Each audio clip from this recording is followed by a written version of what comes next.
دعا مانگتے رہیے اور ہر وقت ہر چیز کے لیے، یہاں تک کہ آپ صلی اللہ علیہ وسلم کا فرمان ہے کہ آپ جوتے کا تسمہ تک بھی اللہ تعالیٰ سے مانگو، نمک بھی اللہ تعالیٰ سے مانگو، یعنی دنیا جہان کی ہر چیز آپ اللہ تعالیٰ سے مانگو اور وہی دینے والا ہے بے شک۔ دعا مانگنے کا صحیح طریقہ یہ ہے کہ آپ دل سے تڑپ تڑپ کر اللہ تعالیٰ سے مانگیے۔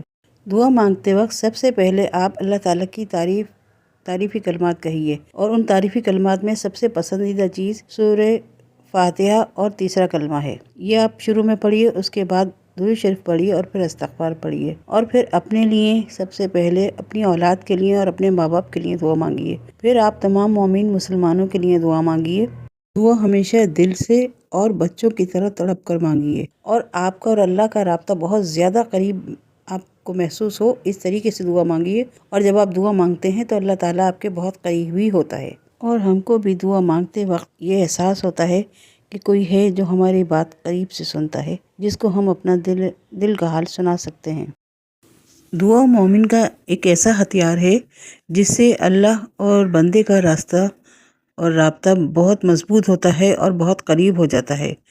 اللہ تعالیٰ کو بندہ محبوب ہو جاتا ہے، اور بندے کو بھی اللہ تعالیٰ کے علاوہ کوئی اور سے محبت نہیں رہتی ہے، اور وہ اس کی محبت میں ہی لوگوں سے ملتا جلتا ہے، اور اسی کی محبت میں اگر لوگ مناسب نہیں ہوتے تو وہ چھوڑ بھی دیتا ہے۔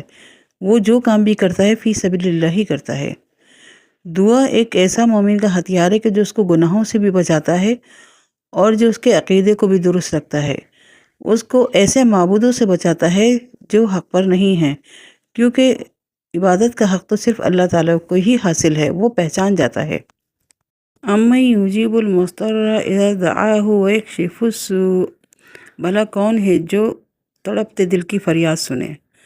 یہ اللہ تعالیٰ فرماتے ہیں قرآن مجید میں، اور صحیح بھی ہے کہ ہمارے دل کی جو تڑپ اللہ تعالیٰ پہچانتا ہے وہ کوئی اور نہیں پہچانتا۔ ہم اتنے گناہ گار ہوتے ہیں اور اپنے ہی دنیاوی کاموں میں ایسے مشغول رہتے ہیں کہ ہم بھول جاتے ہیں کہ ہمارا رب کون ہے، ہمارا پالنے والا کون ہے۔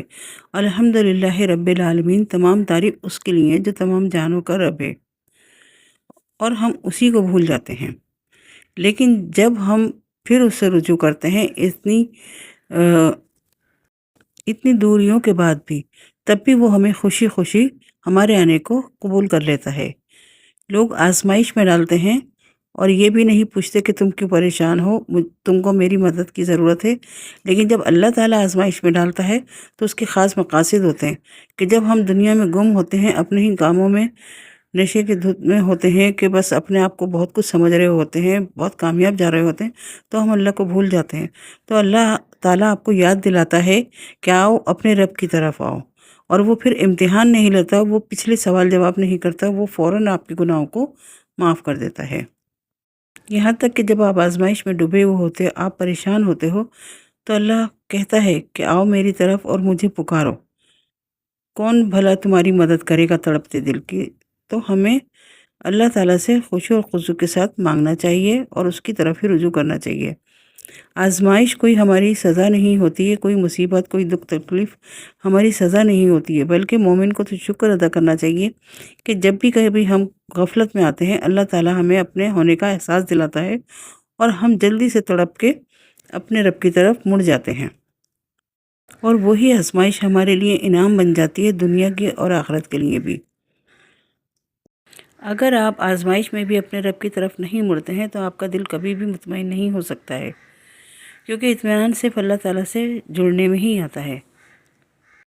دعا مانگنے کا طریقہ، ہر جگہ ہر پل دعا مانگنے کا صحیح سلیقہ اور الفاظ تک کہ اللہ تعالیٰ نے مومن کو سکھائے ہیں، ہر جگہ کے لیے، ہر وقت کے لیے، اور تمام نبیوں کو بتائے کہ جو ہمارے لیے فائدہ مند ہوں، جیسے کہ حضرت یونس علیہ السلام کو لا الہ الا انت سبحانک انی کنت من الظالمین، جب وہ مچھلی کے پیٹ میں تھے تو اس میں 3 اندھیروں سے خاص کر پناہ کی دعا مانگی گئی، مچھلی کے پیٹ کا اندھیرا، سمندر کا اندھیرا گم، اور اپنی جو عقل پہ پردے آ گئے تھے، انسان گم ہو جاتا ہے پریشانی میں، اس کی سمجھ میں کچھ نہیں آتا، تو اللہ تعالیٰ خود مدد کے لیے ان کو دعائیہ الفاظ فرمائے، اور فرمایا کہ یونس اگر اس طرح دعا نہیں کرتے تو شاید وہ مچھلی کے پیٹ سے کبھی نہ نکلے۔ ہم اللہ کے مقربین یعنی نبیوں اور پیغمبروں کی زندگیوں کا مطالعہ کریں تو ان کی زندگیوں میں بھی کوئی نہ کوئی پریشانی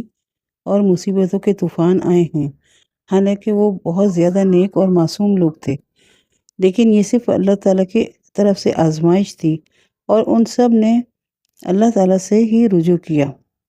ان میں سے ہر شخص کی دعا کا اگر مطالعہ کریں تو سب میں انکساری اور ضرورت اور اللہ سے امید اور اللہ پر کامل بھروسہ شامل ہے۔ خود پر یا کسی اور شے پر انحصار بالکل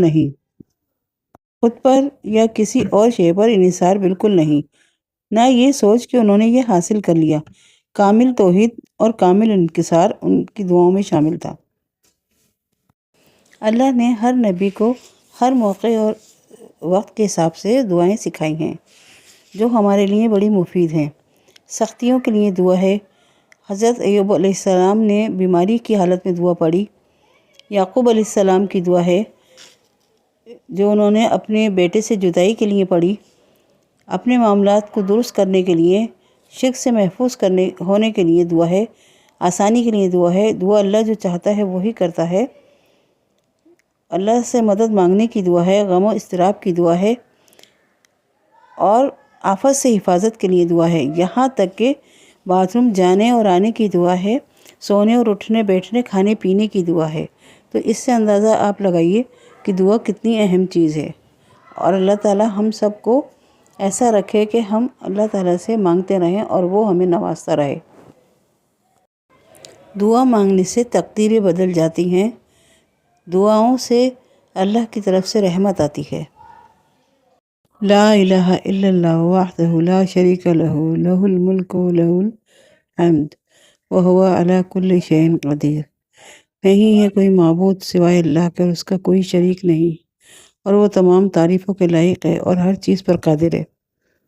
بے شک وہ زمین و آسمان کا مالک ہے، اس میں پیدا کی گئی ہر چیز کا مالک ہے، اور وہی دینے والا ہے اور صرف وہی دے سکتا ہے، اور ہمارے گناہوں کو بھی وہ معاف کر سکتا ہے۔ اور اللہ تعالیٰ ہم سب کے گناہوں کو معاف فرمائے، آمین ثم آمین۔ بولنے میں یا سننے میں جو غلطی ہوئی ہے وہ بھی معاف کروائے۔ اور آپ لوگوں کو جو میری یہ ویڈیو کیسی لگی ہے پلیز ضرور کمنٹ کیجیے گا، چینل سبسکرائب کیجیے، میری تھوڑی حوصلہ افزائی ہوگی۔